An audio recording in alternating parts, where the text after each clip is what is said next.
여러분 반갑습니다. 잘 지내셨어요? 네. 박수 치려면 치고 안 치려면 안 쳐도 돼요. 네. 고맙습니다. 아니 우리가 이제 예배가 이렇게 또 서로가 떨어져 있다 보니까 가끔 가다가 문득문득 여러분들 얼굴이 하나씩 지나가요. 얘 요즘 교회 다니나? 얘 요즘 교회 오나? 사부 예배 때 왔는데 내가 못 봤나? 물론 여러분들이 대부분이 또 오후 예배 참석하지만 또 어떤 친구들은 또 이제 오후에 부득불 예배드린 지 뭐 1시간 이내에는 난 다시 예배 안 드린다 이런 철칙이 또 있는 친구들이 있어요. 그 철칙이 무슨 철칙이 무슨 24시간 안에 똑같은 예배는 안 드린다 원칙이 또 있는 친구들이 있어가지고 또 가는 걸로 아는데 그러다 보니까 못 보잖아. 못 보다 보니까 얘가 요즘 교회 나오나 궁금해서 이제 우리 김용삼 목사님이 화요일 날 집중적으로 물어봐. 얘 나오냐? 얘 나오냐? 하면 나온대. 아, 내가 못 보는 거구나. 오늘 보니까 안 나왔네. 네. 안 나오는 건가? 어쨌거나 이런 참 반갑습니다. 오늘 설교 제목이 우리 준비합시다예요. 따라서 한번 해봅시다. 우리 준비합시다. 우리 청년들에게 뭔가 준비하라고 그러면 너무 지쳐. 그죠? 여러분들 최근에 뭘 준비해 보셨어요? 예, 최근에 또 우리 가운데 다 알다시피 시험을 준비한 친구가 있단 말이죠. 신대원 입시 준비하고 또 여러 가지 또 각종 자격증 시험을 또 준비하고 우리 모든 사람은요, 특별히 대한민국 모든 사람들은 어릴 때부터 이 준비에 관련된 너무나도 많은 이야기를 들어왔기 때문에 놀고 있는 사람이 없어요. 놀아도 뭘 준비해야 돼. 여러분 이제 조카뻘이 되는 귀한 우리 후배들 있잖아요. 초등학생들. 여러분 초등학생이 요즘 제자훈련 하고 있는 거 아세요? 예, 초등학교 제자훈련, 초등학생들 제자훈련 몇 시 할 것 같아요? 예? 여러분 특별히 초등학교가 1년에 그 초등학생들 제자훈련 가운데 큐티 모임이 있어요. 큐티 모임이. 예, 애들이 너무 바쁘다고 줌으로 하고 있거든요. 너무 바쁜 애들 붙들고 줌으로 큐티 나눔하기 위해서 몇 시에 아이들이 줌으로 들어올 것 같아요? 얘기해봐요, 여러분. 몇 시에 들어올 것 같아? 9시? 너무 애들을 과소평가한다. 애들 9시도 바쁘대요. 그래서 애들 10시, 여러분 10시 정도면 나도 좀 10시면 되잖아. 근데 그거 아니야. 11시에 모여. 밤 11시 이전까지는 여러분 우리 아이들도 바쁘대요. 뭔가 아이들이 미래를 준비하는 거예요. 요즘 뭐 앞으로 의정 갈등이 언제 끝날지 모르겠는데 지금 뭐 의사 정원을 한 해에 2,000명? 2,000명씩 올린다고 하지 않습니까? 여러분 이것이 아직 이게 법령으로 된 것도 아닌데 사회적 대타협도 아직 이런 것도 아닌데 이런 말들이 있고 발표가 있으니까 여러분 잽싸게 지금 강남에 있는 학원가는 초등학교 때부터 의대 입시반을 준비한답니다. 또 초등학교 애들이 나는 의사 될 거야 가지고 벌써 저기 대치동 음마아파트 그쪽 있잖아요. 그쪽에는 벌써 의대 준비반이 마련되어 있대요. 또 이번에 그 의사 신청을 그 충북대학교가 많이 내지 않았습니까? 이거 충북대 어디 갔냐? 얘 안 왔네 이거. 어디 갔어요? 매주 나왔습니까? 오, 그렇구나. 그러고 보니까 그 학번들이 어디 갔나? 그 셀리더가 누구지 지금? 셀리더도 안 보이네? 유나 아니야, 유나? 맞죠? 예? 왜 예배인데 잠깐 밖에 나가? 이러면 자꾸 잔소리면 이제 안 부른다 하지 말아야겠다.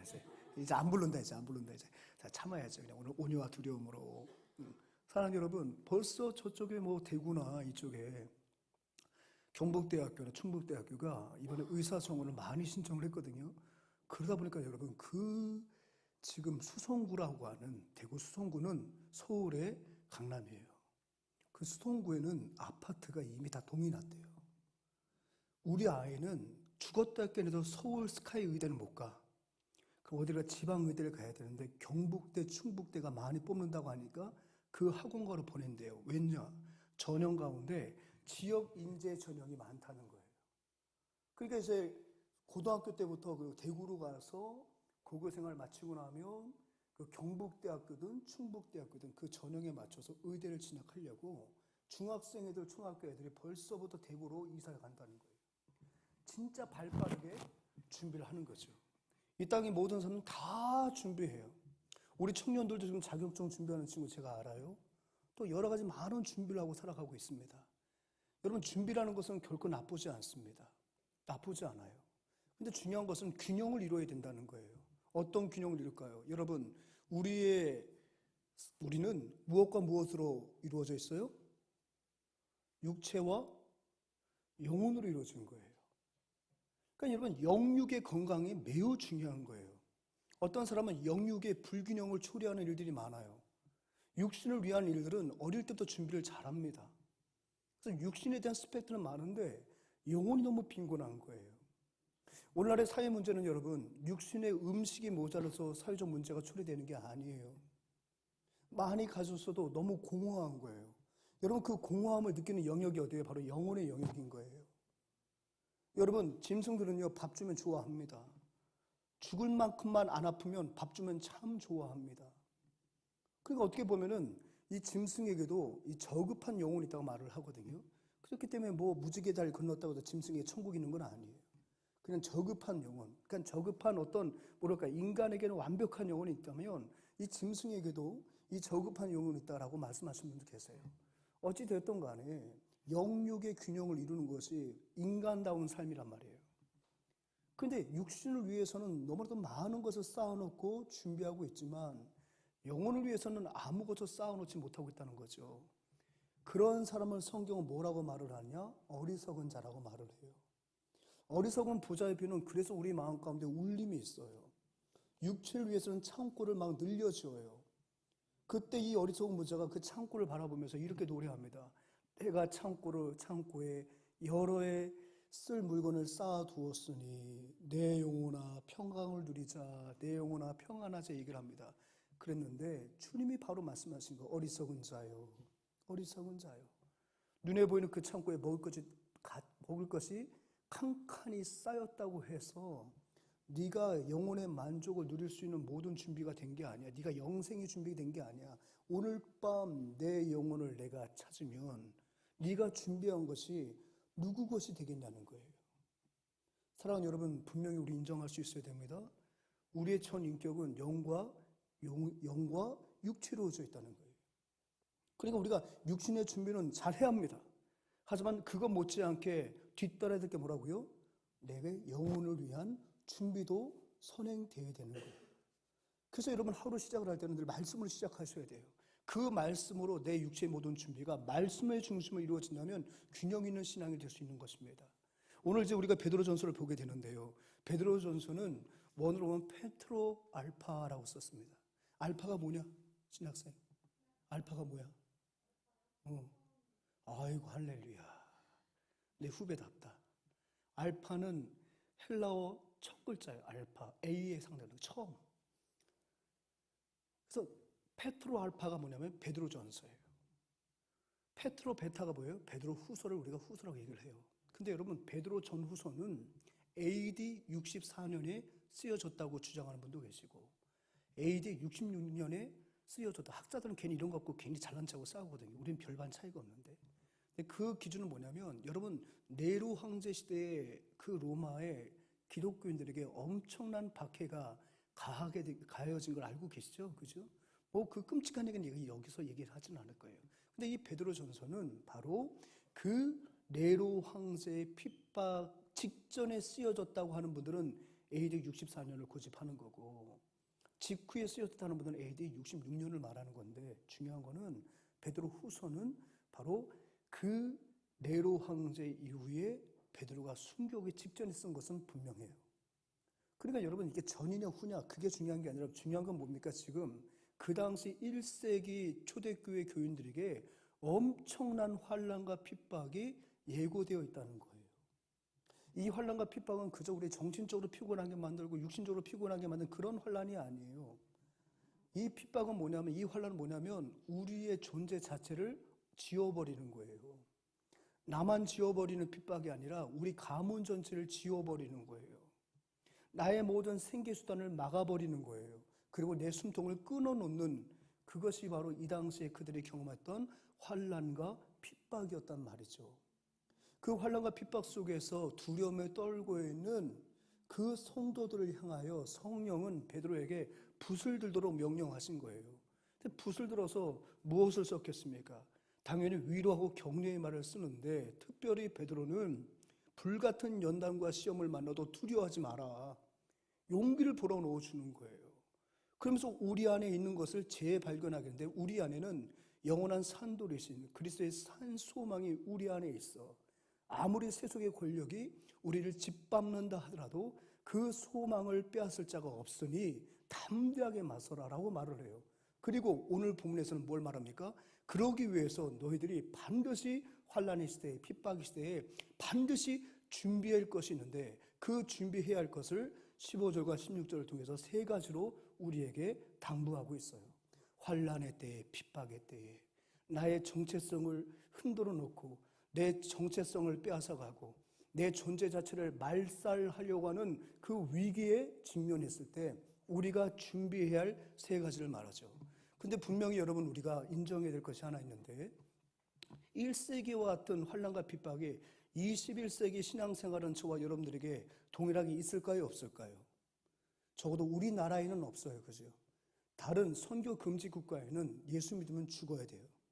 그래서 우리가 사실은 A국, 그 다음에 송증인이라고 얘기하잖아요. 송증인. 참 이름도 참 잘 지은 것 같아요. 송증인. 왜 거기는 대놓고 내가 크리스찬입니다. 전도하러 왔습니다. 얘기할 수가 없어요. 거긴 여러분 선교 금지 국가고 박해 국가예요. 그러니까 우리가 여러분 본명을 말하지 못하잖아요. 거기는 1세기의 그 환난과 핍박이 여전히 연장선에 있다고도 과언은 아닐 것 같아요. 그럼 여러분 21세기 우리 대한민국 이런 환난과 핍박이 있을까요? 없을까요? 똑같은 형태는 아니지만 변형된 형태로 생활 밀착형으로 우리 가운데 지금 존재하고 있죠. 특별히 여러분들 21세기의 청년으로서, 기독 청년으로서 여러분들의 정체성을 누굴 만나든지 간에 나 크리스천입니다. 나 예수 믿는 사람입니다. 여러분 공동체에서 사람을 만나면, 누굴 만나면 먼저 여러분 물어보지 않아도 저 교회 다니는 사람입니다. 혹시 얘기하는 분이 있으면 손 한번 들어볼까요? 물어보지도 않았는데 그렇구나. 할렐루야. 물어보지도 않았는데 만나죠. 안녕하세요. 물론 물어보지는 않았다고 해서 갑자기 만나죠. 저 예수 믿는 사람이다 하는 사람 없겠죠. 뭐 대화하다 보니까 나오겠지만, 그죠? 근데 내가 구태여 숨기지는 않지만 물어보지 않으면 얘기는 안 합니다 하는 사람 손 한번 들어보세요. 네. 그럼 여러분 한 가지 묻겠습니다. 여러분들 뭐 동아리 모임이나 MT나 또는 회사 가서 회식을 할 때 여러분 이제 식사를 할 게 아닌가요? 식사할 때 여러분 기도하는 사람 손 한번 들어보세요. 할렐루야. 우리 주는 교회는 남다르다. 기도를 하긴 하는데 정말 내가 정자세로 누가 봐도 저 사람 기도하는구나 라고 하는 사인을 주면서 기도하는 사람 한번 들어보세요. 갑자기 3분의 1로 줄었어요. 그러니까 이제 요즘 대다수가 손을 모으고 기도하는 건 그럴 수 있어요. 뭐 손 안 모으고 기도할 수 있지. 근데 대놓고 기도를 하지 못하는 거예요. 그러니까 남 모르게 기도하는 거죠. 남들 숟가락 돌 때 하나님 아버지 숟가락 돌리면서 기도하고 다른 사람은 하품하고 딴짓을 하나님 아버지 곱고 이렇게 기도한다는 겁니다. 왜 그럴까요? 부담스러운 거예요. 요즘 내가 크리스천입니다 드러내기가 참 어려운 시대 속에 살아가요. 내가 크리스천이라고 밝히면 불필요한 질문과 공격을 계속 받게 되는 경우들이 참 많죠. 그러다 보니까 자꾸만 내가 대놓고 내가 성도임을 드러내지 않는 그런 시대 속에 왜 그럴까요? 그것 또한 나에게 여러 가지 박해라고 말할 것 같지는 없지만 여러 가지 일상 속에 부담을 준다고 생각하기 때문에 드러내는 것 아니겠습니까? 하지만 여러분 중요한 것은 뭐냐면 마지막 때가 가까워질수록 더 적그리스도의 영향력은 세질 수밖에 없고 그것이 세속의 권력까지 등에 업어서 앞으로 여러분들이 성도임을 자처할 때마다 그에 상응하는 박해와 핍박은 오기 마련입니다. 지금 우리가 악법이라고 해서 막으려고 하는 그게 뭐예요? 평등법, 포괄적 평등법 같은 경우도 하도 기독교에서 양성평등이지 무슨 성평등이냐. 신께서 우리에게 허락하신 성은 남성과 여성밖에 없지 어떻게 제3의 성이 있을 수 있느냐. 그런 망극한 말을 하지 마라. 인류 보존과 인류의 유지를 위해서 하나님은 남성과 여성이라고 하는 성을 우리에게 허락해 주셨고 그것을 통해서 인류는 주님 오신 그날까지 명맥을 이어가는 건데 그것을 부정하고 제3의 성을 만든다는 것은 이거는 조물주의 뜻과도 어긋나는 것이요. 이것은 만물의 이치에도 벗어나는 것이다 라고 우리가 이야기를 하니까 이제는 용어를 바꾼 거예요. 포괄적 평등법. 그 포괄적 평등법에는 동성애에 대한 평등법. 물론 여러분 동성애자를 우리가 차별할 필요는 없어요. 근데 여러분 옹호까지 할 이유도 없는 거예요. 예전에 여러분 그 동성애자들이 주장했던 거 뭐냐면 동성애에 유전인자가 있다는 거예요. 생득적인 문제지 후천적인 문제가 아니라고 서방에서 많은 사람들은 동성애를 두둔했단 말이죠. 근데 여러분 그것은 유전학적으로 거짓임이 판명이 됐어요. 어떤 유전인자 가운데에도 동성애를 유발하는 그 유전인자는 존재하지가 않아요. 그럼 여러분 보세요. 내가 지금 동성애야. 그러면 이게 유전인자야. 그러면 우리 일대조 할아버지부터 쭉 대대로 하게 되면 분명히 그 안에 동성애자가 있어야 돼요, 없어야 돼요? 있어야 돼요, 없어야 돼요? 무섭니? 물어보는 게? 없어야 되는 거잖아요. 그죠? 만약에 있어야 되는 거잖아요. 근데 만약에 있었어. 그러면 그 가문이 유지될 수 있겠어요? 그 명맥이? 이건 자기 모순에 빠지는 거예요. 자, 이런 부분들에 대해서 이제는 얘기를 하니까 그러니까 우리는 그분들은 후천적이야. 후천적이란 말은 뭐죠? 충분히 자신의 성 정체성을 찾을 수 있는 길이 있다는 거예요. 그래서 이런 매스컴은 소개하고 있지 않은데요. 많은 목회자들 가운데서도 과거에 동성애자였다가 치료받고 회복하여 성 정체성을 회복하여 목사까지 된 분이 많아요. 그래서 이호나 목사님 같은 대표적인 분이죠. 이분은 게이였어요. 후천적인 줄 선천적인 줄 알았단 말이에요. 근데 그게 아니었어요. 그의 어떤 정서와 신경 속에 여러 가지 자라는 배경 속에서 받았던 그 상처들이 같은 이성보다는 동성에 대해서 조금 매력을 느끼게 만드는 그런 쪽으로 사단이 변주를 시킨 거죠. 충분히 치료가 가능하다. 근데 이것에 대해서는 이야기를 하진 않죠. 그러니까 여러분 보십시오. 제가 왜 이런 말을 합니까? 결국은 그 평등법이 제정이 되면 역차별을 받는 것입니다. 우리가 예를 들어서 목사님 저희 두 사람 결혼할래요. 제가 이런 일은 없어야겠지만 남자애 둘 오더니 목사님 저희들 결혼할 건데 목사님께서 좀 기도 좀 해주시고 좋은 말씀 좀 해주십시오. 여러분 제가 그렇다면 결혼을 주례를 한다는 것은 그 가정을 인정한다는 말인데 제가 할 수 있겠습니까? 그 영혼, 한 영혼이 그 동성애자지만 그 영혼이 귀한 것은 제가 인정해요. 하나님 고쳐주세요. 성 정체성을 회복할 수 있도록 도와주세요. 그래서 국가가요 그런 걸 도와야 되는 거예요. 동성애 실컷 해가지고 병들어서 에이즈 걸리면 에이즈 나을 때까지 죽을 때까지 나라에서 돈을 다 대주거든요.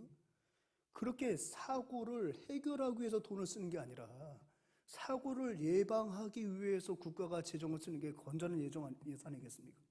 자, 얘기가 어떻게 여기까지 왔는데 점점 여러분 세대에는 우리가 믿는 예수 그리스도를 온전히 믿다 보면 충돌하는 법안들이 자꾸만 만들어지게 되고 그것이 만들어지게 되면 1세기의 핍박이 이제 우리에게 새로운 핍박의 모습으로 문화를 타고 법을 타고 달려오는 중대의 기로에 우리가 서 있다는 것을 말씀드리고자 하는 겁니다. 그러니까 핵심이 뭐예요? 1세기도 위기고 지금도 위기라는 거예요. 저와 여러분들이 하나님 말씀 앞에 바로 설 때 사단은 그냥 두지 않아요. 엄청난 위기를 자꾸만 만들어요. 그래서 저와 여러분들의 믿음의 행전이 거기서 멈추도록 유발을 하는 거죠. 여러분 우리 청년부 예배가 분할이 됐잖아요. 그죠? 예. 얼마나 여러분들이 열심히 예배를 드립니까? 하지만 여러분 외적으로는요 영적으로는요 사단의 도전도 만만치가 않아요. 여러분 만만치가 않아요. 다 좋아하는 건 아니에요. 세상에 다 좋아하는 건 없더라고요. 보니까 만만치가 않아요. 다 교회를 위한 것처럼 말을 하지만 사실상 보게 되면은 성도들이 연합하여 모이는 것에 대해서 교묘하게 교회 안에 있는 사람조차도 교묘한 세상 밖의 이론을 가지고 자꾸만 회방하려 하는 것들이 여러분 우리 교회 가운데도 있을까요? 없을까요? 있어요. 은혜가 있는 곳에 사단의 역사도 있는 거예요. 그렇기 때문에 우리는 늘 언제나 현재 진행형의 위기 속에 있어요. 이 위기는 더하면 되지 덜해지지 않아요. 그렇기 때문에 1세기 성도들에게 주었던 위기에 직면했던 정체성이 흔들려지고 이제 생명까지 끌어놓고 우리의 본질을 위협받는 이 위기 앞에서 베드로가 권면하는 이 세 가지는 오늘날도 우리에게 꼭 필요한 이 위기의 시대 속에서 우리가 주님 오시는 그날까지 모든 영적 전쟁을 치러야 할 영적인 군사인 우리가 반드시 구비해야 할 세 가지라는 것을 전제하고 그 세 가지 살펴봤으면 좋겠습니다. 첫 번째, 뭘 준비하라? 거룩을 준비하라. 여러분, 이 땅의 전쟁은 지금 진리 전쟁이요. 그 진리 전쟁을 좀 들여다보면 거룩의 전쟁이에요. 세상은 끊임없이 기독교를 공격할 때 너희가 뭐가 거룩하냐, 너희가 뭐가 거룩하냐, 너희의 거룩은 표리부동 아니냐, 예배당 안에서는 거룩하지만 어떻게 직장에 오면 바로 개가 될 수 있느냐, 맨정신에는 멀쩡하지만 왜 술만 먹으면 예수 믿는 사람이 더 개가 되느냐, 왜 이렇게 공동체 가운데서 서로에 대해서 맨날 십자가 지겠다고 하지만 왜 우리 공동체의 문제에 대해서 늘 딴짓을 하느냐, 왜 이렇게 이기적이냐. 여러분 이런 말들 처음 들어봐요?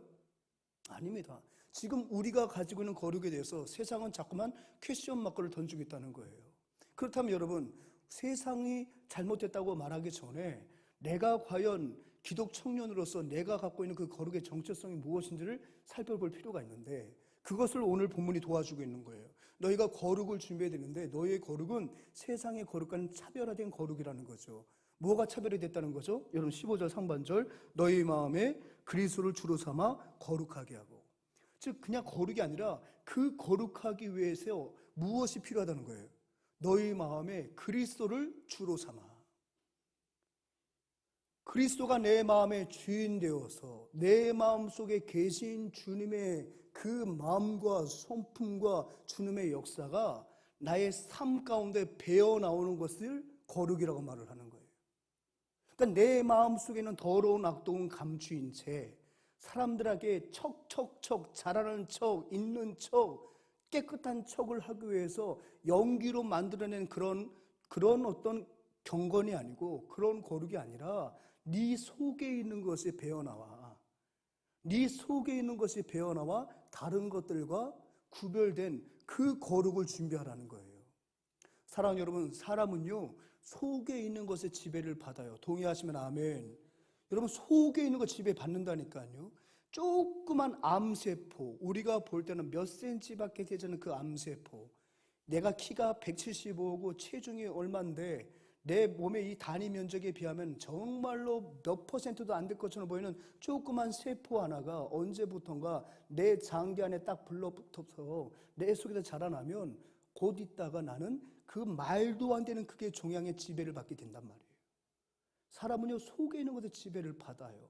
여러분 그렇지 않습니까? 여러분처럼 똑똑하고 상식적인 사람이 좀가 뭔가 마음에 불편한 생각이 들어가면 여러분들의 행동이 상식적이어집니까? 아니란 말이에요.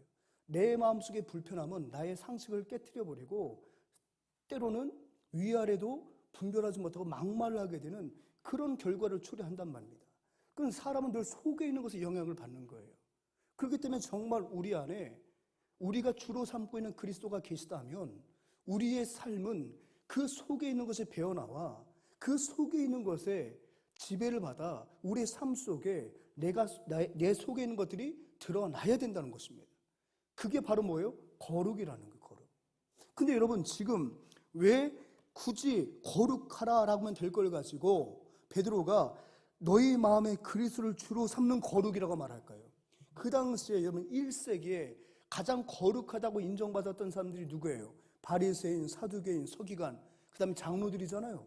이 사람들은 모세오경, 토라를 어릴 때부터 달달달달 외웠던 사람입니다. 얘들은 13살이 되면 있잖아요. 랍비들 앞에 가가지고 이 토라를 암기한 것을 테스트 받아요.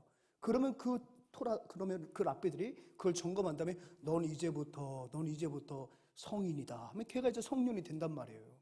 그러니까 내가 20살이 되고 내가 생물학적 나이가 내가 어른이 되고 내가 소년이 되고 그게 아니라 토라를 얼마만큼 달달달 외우느냐가 성년의 조건으로 붙는 거거든요. 그러니까 여러분들 이 사람들은 어릴 때부터 율법에 능한 자들이었단 말이에요. 율법이 뭐예요? 모세오경이잖아요. 그런데 보세요. 정작 율법에 대해서는 능통한 자의 머리와 가슴 속에 율법의 정신이 살아있단 말이에요. 그런데 그들의 행위는 어떻다는 거예요? 주님 보실 때 악하였다는 거예요. 그 당시의 거룩은 어떤 거룩이었죠? 주님이 주인 되신 거룩이 아니었어요. 내가 주인 되는 거룩이었단 말이에요. 내가 이 율법을 남들보다 더 연구하고 내가 남들보다 율법을 더 잘 지키는 척을 하게 되면 나는 지도자로 인정받게 되고 다른 사람들보다 늘 비교 우위로 사회적인 높은 신뢰와 높은 지위를 유지할 수 있다고 생각하여서 그들은 철저하게 율법을 외웠고 그 율법 갖고 남 정죄하고 그 율법 갖고 비교 우위에 서는 그런 수단으로 삼았다는 거예요. 근데 사람들은 그게 거룩인 줄 알았다고요. 긴 옷을 입고 다니고 성전을 가까이 가다 손을 들고 막 기도하고 주여 기도하고 그 다음에 막 금식도 일주일에 한 번씩 나 금식한다고 하고 막 슬픈 기도 금식하고 하지만 그 마음 속에는 영혼을 사랑하는 마음도 없고 이웃을 사랑하는 마음도 없고 오직 내 밑에 그냥 깔려고 사람들을 했던 회칠한 무덤 뭐죠? 겉은 번듯한데 속은 시체 썩 냄새가 진동하는. 그래서 우리 예수님은 이런 잘못된 거룩을 가지고 살아가는 자들에 대해서 비난하셨잖아요. 비난하셨다고요. 심지어 독사의 자식이라고 얘기하고 저들을 경계하라고 주님은 말씀하셨단 말입니다. 그러니까 그 당시 사람들이 갖고 있었던 그 거룩을 뛰어넘는 가장 본질적인 거룩을 준비하라는 거예요. 사랑하는 여러분, 우리 크리스찬은 몰상식이 아니라 우리 크리스찬은 초상식의 크리스찬이 되어야 될 줄 믿습니다.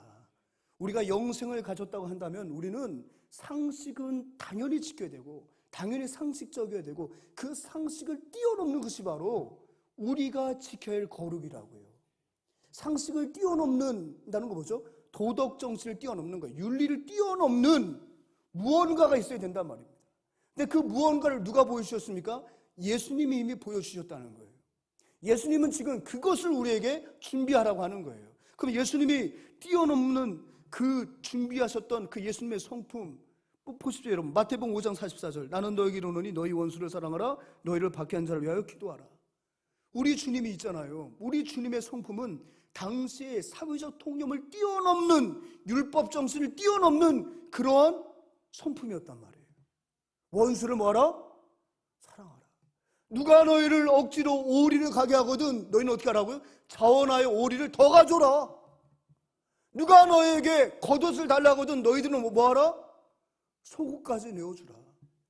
오리 억지로 가주는 거 상식. 나 겉옷이 필요하니까 겉옷 좀 줘. 주는 거 상식. 도덕적인 사람 누구나 할 수 있어. 근데 그것을 뛰어넘는 어떤 것이 있어야 된다는 거예요. 그게 천국 백성이라는 거예요. 그게 거룩이라는 거예요. 그 뛰어넘는 게 바로 뭐죠? 오리를 더 가주는 거예요. 겉옷만 달라고 했는데 속옷까지 챙겨주는 거예요. 오른뺨을 때렸는데 왼뺨도 내놓는 거예요. 원수 사랑하는 거예요. 이게 바로 우리가 준비해야 할 그러한 삶을 보여주신 예수 그리스도가 내 안에 있다면 그 예수 그리스도가 내 육체 가운데 배어나와 내가 구현하고 실현해야 할 진정한 거룩의 내용이라는 거예요. 사랑하는 여러분, 사회가 혼탁할수록 복음이 공격받을수록 우리는 더 날선 칼을 가지고 대항하는 것이 아닙니다. 우리가 준비해야 될 것은 바로 뭐냐면 상식을 뛰어넘었던 예수님의 성품을 품고 있는 우리는 초상식의 거룩의 개념을 가지고 맞서야 한다는 것을 오늘 본문 우리에게 말씀하여 주고 계십니다. 여러분 믿습니까? 두 번째, 이 위기 시기에 우리가 준비해야 될 게 뭡니까? 소망에 관하여 대답할 것을 항상 준비하라는 거예요. 성경 말씀 한번 읽어볼게요. 자, 15절 하반절 너희 속에 있는 소망에 관한 이유를 묻는 자에게는 대답할 것을 항상 준비하되. 여러분, 너희 속에 있는 게 아까 전에 15절 상반절 무엇이었죠? 예수 그리스도를 주로 삼아 거룩을 준비하라고 했던 거룩하라고 했던. 그런데 또 더 나아가서 너희 속에 있는 소망에 관하여. 사랑하는 여러분, 너희 속에 있는 소망, 즉 우리 속에 누구를 주로 삼고 있어요? 예수 그리스도. 즉 그 소망은 예수 그리스도라는 거예요. 우리 속에 있어서 우리에게 영원한 영생을 주는 그 소망은 즉 누구의 소망? 예수 그리스도 소망이에요. 누군가 여러분들에게 와서 왜 예수 안에 소망이 있다고 말을 하니? 예수 안에 어떤 소망이 있길래 너는 이 청년의 때에 술도 안 마시고 자꾸만 절제하고 그렇게 예배하고 훈련받는다고 그러고 왜 그러니? 도대체 예수 안에 어떤 소망이 있니? 그 예수가 너 안에 있다고 얘기를 하는데 네 안에는 그 예수가 너에게 어떤 소망을 주길래 너는 늘 그분만을 따르니? 네가 믿는 예수를 나에게 좀 소개시켜주면 안 되겠니? 누군가 여러분들에게 우리 속에 있는 영생의 소망, 예수 그리스도로 인하여 세상에 줄 수 없는 그 영생의 소망을 우리가 가졌는데 누군가 그 영생의 소망을 여러분들에게 물어본다면 뭐 하라는 거예요? 항상 대답할 것을 준비해 두라는 거예요. 근데 여러분 1세기로 다시 돌아가 볼까요? 자, 이거는 뭘 말하냐면 너희가 예수 믿다가 박해받기 위하여 체포를 당한다 이거야. 체포돼서 이제는 율법의 심판대 앞에 서는 거예요. 또는 로마 정권의 그 심판대 앞에 서서 신문을 받게 될 거란 말이에요. 무엇 때문에? 너희 안에 있는 죄 때문이 아니라 너희 안에 있는 예수의 소망 때문에 너희가 신문을 받게 될 텐데, 그때도 뭐 하라는 거예요? 대답할 것을 준비하라는 거예요. 우리 예수님 고난주간의 말씀 속에 봤잖아요. 엄청나게 신문 받으셨잖아요. 그죠? 사실 붙잡혀도 신문 받았지만 3년 내내 끊임없이 신문과 같은 질문을 받으셨단 말이에요. 그때마다 우리 주님 어떻게 하셨어요? 그때마다 늘 온유와 겸손한 마음으로 그들의 질문에 대해서 막힘이 없이 참된 구원이 무엇인지, 참된 소망이 무엇인지를 답주었던 분이 누구십니까? 우리 예수님이셨다는 거예요. 그러니까 너희들도 마찬가지예요. 네가 믿는 그 소망에 관하여 누군가 질문을 하면 항상 대답할 것을 준비하라. 그것이 재판장이든, 그것이 고문의 현장이든, 아니면 누군가 여러분들의 삶을 바라보면서 남다름을 느껴서 정말 궁금해서 물어보는 것 간에 어떤 이유와 어떤 환경에서 물어보았든지 여러분들은 항상 대답할 것을 준비하라는 거예요. 한번 여러분을 물어봅시다. 왜 예수 믿는데? 네 안에 그 예수가 너에게 어떤 소망 줬는데 나한테 좀 얘기 좀 들려줘. 여러분 대답할 것이 준비가 됐어요? 그 예수가 네 인생 가운데 행한 일이 뭐냐? 도대체 그 예수가 지금 난 죽었다고 생각했는데 네가 살았다고 말하면서 너의 삶 가운데 동행한다고 말을 하는데 그 동행의 증거가 뭐냐? 여러분 대답할 것이 준비됐어요? 내가 왜 예수 믿어야 되는지, 그 예수님이 왜 나의 참 소망인지 여러분 대답할 것이 준비가 됐습니까? 여러분 준비가 돼 있지 않아도 낙심하지 마세요. 오늘부터 준비하면 되는 거예요. 그래서 오늘 설교 제목이 뭐예요? 우리 준비합시다. 미리 준비된 사람도 더 준비 잘하고, 아주 준비 안 된 사람도 이제는 그 대답할 말을 준비하자는 거예요. 여러분 그 대답이 우리 청년부에서 얻게 될 줄 믿습니다. 여러분 제자훈련, 새가족 훈련, 그 다음에 우리 소그룹 셀 모임이 그 대답을 찾아가는 거예요. 우리 서로 소그룹에서 지난 한 주간 감사했던 걸 나눠보자. 그 감사가 뭐예요? 여러분들이 지난 한 주간 동안에 떼돈을 벌어서 감사한 겁니까? 어떤 시험에 물론 합격해서 감사할 수 있겠지만 뭐 그런 감사입니까? 아니잖아요. 주님이 내 마음 안에 계심으로 인하여, 주님이 내 삶 가운데 계심으로 인하여 다른 사람들 볼 땐 내가 감사한 것이 없어 보이지만 나는 그 주님께 감사하며 살 수밖에 없는 거예요. 제가 오늘 이제 우리 김종찬 목사님한테 어제 신방을 다녀와서 제가 부탁을 했어요. 뭐냐면은 이 찬송을 꼭 불러주세요. 그래서 주님은 나의 선한 목자 되십니다는 그런 찬양이거든요. 근데 여러분 목사가요 찬양을 다 하는 건 아니에요. 목사가 가장 난감할 때가 언제냐면 신방 가가지고 저는 이렇게 하거든요. 성도님이 좋아하신 찬송과 함께 부를까요? 얘기를 해요. 그러면 이제 성도님들이 예 알겠습니다 목사님, 찬송가 저는 이 찬양이 참 좋아요. 그래서 예를 들어서 581장, 그래서 581장이 딱 펴도 내가 모르는 찬송이야. 그럼 어떻게 해야 돼? 그거 말고 또 없어요? 이렇게 할 수는 없어요. 그럼 제가 이렇게 인정해요. 제가 이 찬송을 많이 안 불러봐서 그러는데 먼저 한번 천천히 불러주시면 좋겠습니다. 목사님 저 음치인데요. 그러면 우리 스마트폰으로 한번 같이 듣고 같이 한번 불러볼까요? 좀 난감할 때가 있어요. 근데 어제 갔더니 악보를 준비해놨어. 악보를. 예, 이제 신방을 한두 번 받는 게 아니거든. 악보를 준비해서 그거 불러달라는데 그거 불러봤더니 내가 모르는 거예요. 그래서 내가 어쩔 수 없이 한번 같이 가신 분들한테 좀 불러달라고 했는데 사실 별 도움은 안 됐어요. 음치여가지고. 예. 근데 가사가요 제 마음에 왔어요. 내가 내 앞에 모든 일 나는 알지 못하지만 그래도 주님은 선하시다는 그 가사예요. 근데 여러분 아셔야 돼요.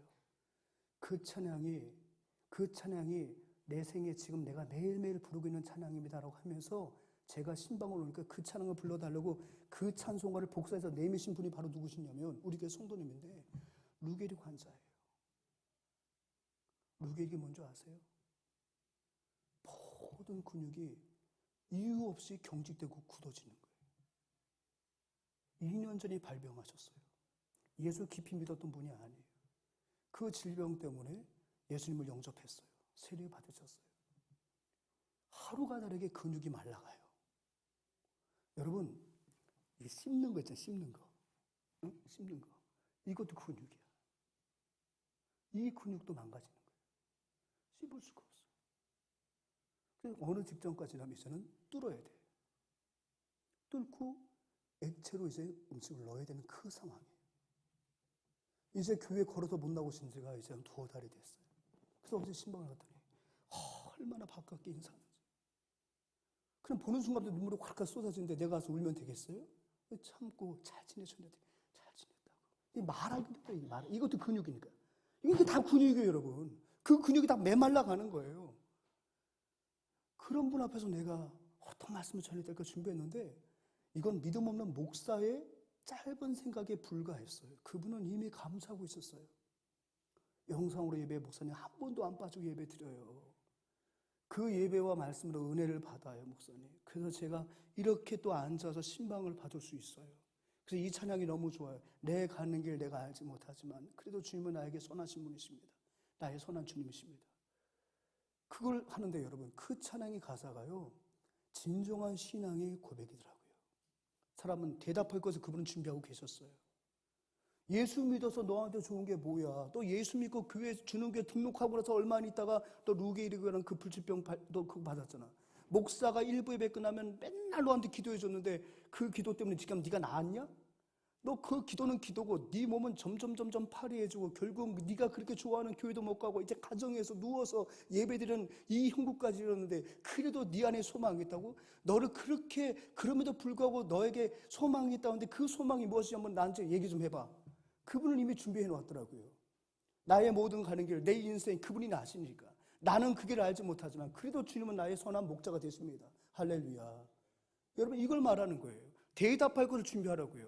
여러분들 기독 청년들이요, 왜 예수 믿느냐? 예수가 어딨냐?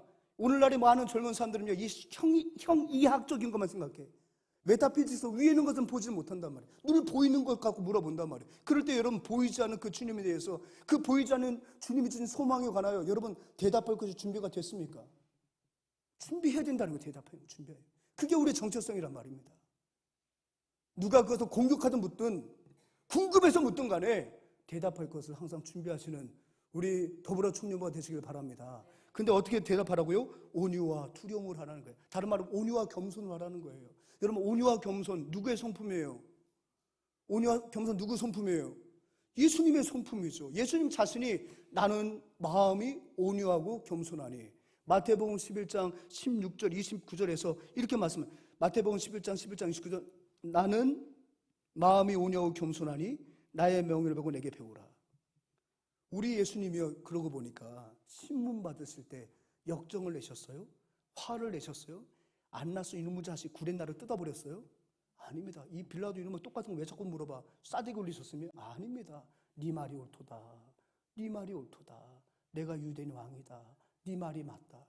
때로는 묵묵부답으로 우리 주님은 자신의 의사를 표현하셨단 말이에요. 십자가에 달렸을 때도 한편에는 강도가 조롱해도 우리 예수님 비난 한마디 하지 않으셨어요. 속옷을 벗겨서 33살의 남자를 세상에 백주들 내서 벌거벗음에 맡겨놨어도 그 로마 병정들에게 이놈들 한번 하지 않으셨어요. 끝까지 십자가에서 주님이 하나님의 아들이심을 온유와 겸손함으로, 벗겨지심으로, 찔리심으로, 상하심으로 보여주셨을 때에, 그가 숨을 거뒀을 때에 로마의 백부장이 그가 진정 하나님의 아들이었다. 죽는 그 순간까지 온유와 겸손으로 주 안에 있는 영생의 소망, 하나님의 나라를 가르쳐 주셨단 말이에요. 그러니까 저희도 우리도 그렇게 가르쳐 줘야 된다고. 아직도 그걸 모릅니까? 교회를 10년 다녔는데도 그걸 몰라? 비난하지 말고, 아는 체 하지 말고 우리 주님의 성품으로 대답할 것을 항상 준비하시는 여러분 되시기 바랍니다. 마지막 세 번째가 무엇입니까? 선한 양심으로 준비하라. 선한 양심이 뭘까요? 여러분 16절, 선한 양심을 가지라. 이는 그리스도 안에 있는 너의 선행을 욕하는 자들로 그 비방하는 일에 부끄러움을 당하게 하려 함이라. 여러분, 우리 성도들의 선한 양심은 회방자들을 대하는 가장 강력한 무기가 되는 거예요. 여러분, 그런 선한 양심이 뭘까요? 선한 양심은 여러 가지 정의가 있는데 이렇게 정의하면 가장 쉬워. 선한 양심이 뭐냐면 내가 하나님 앞에 있다고 하는 인식을 갖고 그 하나님을 의식하면서 하는 생각과 마음, 행동, 이게 다 선한 양심이에요. 어떤 도덕에 입각한 것이 아니라 내 앞에 계시는 전지전능하신 창조주이신 그 하나님이 내 앞에 계심을 내가 인식하고 그 하나님을 의식하면서 갖게 되는 마음의 상태, 또 모든 행동, 이게 바로 무엇입니까? 선한 양심이라는 거예요. 오히려 나를 핍박하고 나를 벗겨도 내가 하나님 앞에 있고 그 하나님을 의식하여 예수님이 원수를 대한 것처럼 그에 대해서 갖게 되는 마음의 태도, 이게 바로 뭐라고요? 선한 양심이라는 거예요. 그 선한 양심을 우리가 준비하게 되면 어떤 일이 있다? 너의 선행을 욕하는 자들로 그 비방하는 일에 부끄러움을 당하게 할 것이라는 거예요. 무슨 말이냐면 1세기 핍박자들은 우리에 대한 헛소문을 퍼뜨렸다고요. 성도들에 대해서. 첫째, 형제 자매하면서 나중에 형제 자매에게 결혼한다. 여러분 교회 안에서 형제 자매, 오빠, 넌 자매님, 형제님 하다가 결혼하잖아. 이걸 갖고 교회 밖에 있는 사람들은 뭐라고요? 저것들이 근친상간한다. 늘 형제 자매들이 지들 결혼한다. 이렇게 혹세무민을 했단 말이에요. 모일 때마다 주님의 살과 피를 나누며 뭐 했죠? 성찬을 했단 말이에요. 그거를 교회 밖에서 이렇게 염탐하고 나서 뭐라고요? 피를 먹고 살을 나눠 먹는 아주 무서운 이단 집단이다. 이렇게 비방을 했단 말이에요. 자, 이 비방에 대해서 우리가 팀을 만들어서 싸우고 공격하고 하지 말고 끝까지 선한 양심을 지키게 되면 결국 그들의 모함이 거짓이었음이 판명이 되어 저들이 거짓말쟁이로 이제는 굴욕을 당하게 될 거라는 거예요. 이제 말씀 정리할게요. 사랑하는 여러분, 일일이 우리가 다 대응할 수 없습니다. 위기의 때, 환난의 때, 여러분 인생 가운데도 또 위기일 수 있지 않겠습니까? 그때 우리가 가져야 할 세 가지, 준비할 세 가지 다시 한번 기억해 봅시다. 첫째 뭐라고요? 그리스도를 내 마음에 구주로 삼은 자다운 거룩함. 주님이 내 마음속에 계심을 드러내는 거룩함이 준비되어야 될 줄 믿습니다. 두 번째, 우리 안에 가득한 주님이 주신 그 영생의 소망을 신문의 과정이든 질문의 과정이든 묻는 자에게 항상 온유와 겸손한 마음으로 대답할 것을 준비하는 여러분 되시길 바랍니다. 세 번째, 수많은 거짓 고소와 고발 가운데 우리가 소장을 남발하는 것이 아니라 우리는 여전히 하나님을 인식하고 하나님을 의식하는 그 선한 양심을 준비하여서 결국 우리를 박해하고 모함했던 그들의 모함의 내용으로 스스로 부끄러움을 당하게 할 수 있도록 우리는 선한 양심을 준비하는 이 시대의 더불어 청년부가 되어야 될 줄 믿습니다.